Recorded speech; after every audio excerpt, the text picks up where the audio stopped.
গ্রামে আসলে এত অপূর্ব সুন্দর দৃশ্য দেখলে আসলে থেমে যেতে হয়।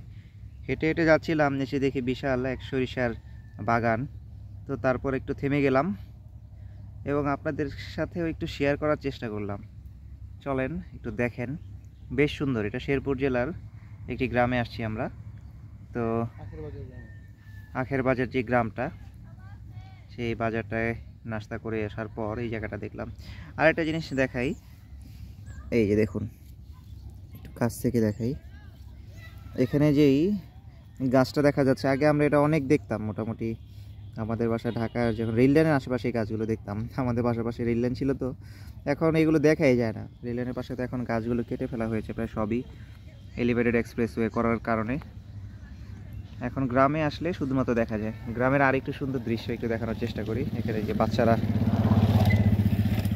খেলাধুলা করছে, ক্ষেতের মাঝখান দিয়ে দৌড়াচ্ছে। ক্ষেতের মাঝখানে নামার সাহস করতে পারলাম না, কারণ বিগত বেশ কয়েক বছর যাবৎ দেখলাম ক্ষেতের মাঝখানে নামলে গ্রামবাসীরা এসে মোটামুটি ধইরা পিটানি দেয়। তো কলা বাগান দেখে আপনাদেরকে। হ্যাঁ, দিকে একটা কলার একটা বাগান আছে, খুবই চমৎকার। চলেন একটু সামনের দিকে আগাই।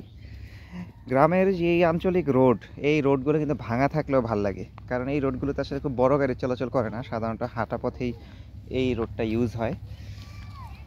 তো রৌদ্রোজ্জ্বল একটি দুপুর হয়ে যাচ্ছে আজকে জুম্মার দিন। যে কলা বাগানের কথা বলছিলাম, এটা একটু দেখাই। এই যে অনেক সুন্দর করে সাজানো। আর ওই যে দূরে টাওয়ারের মতো দেখা যাচ্ছে। শামীম, এই টাওয়ারের মতো জিনিসগুলো কি? শামীমের সাথে কথা বলি। ইটের ভাটার যে মানুষগুলো যে থাকে, আচ্ছা, ওটা তো মাটিতে প্রচন্ড পরিমাণ হিট থাকে, গরম। আচ্ছা, যে কারণে ওইটা আপনার উপরের দিকে বাসাটা তৈরি করা হয় যেন গরমকালে হিট কম কম হয়।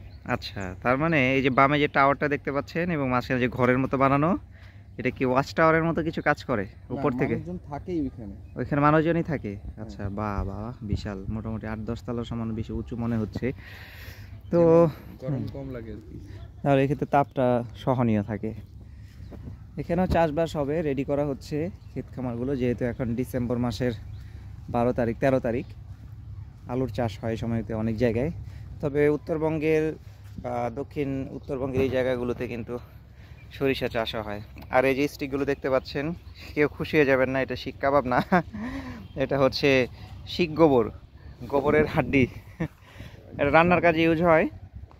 আমরা আসলে মজা করছি না, এটা খুবই জ্বালানি সাশ্রয়ী একটা প্রোডাক্ট বলা যায়।